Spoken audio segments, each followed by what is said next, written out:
Guys, welcome to a new video from the channel. This time we check how to watch anime on Telegram. So let's start. It's very easy. So I'm here on Telegram, as you can see. Now let's go to the search part and let's write anime.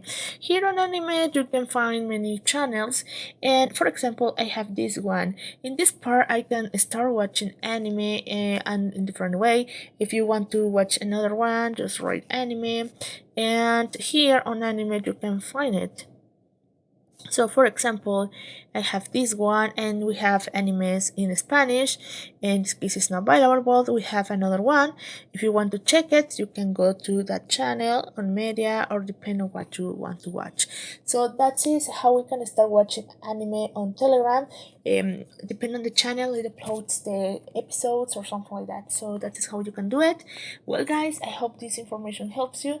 Thank you for watching this video. Remember to subscribe and give thumb up to this video.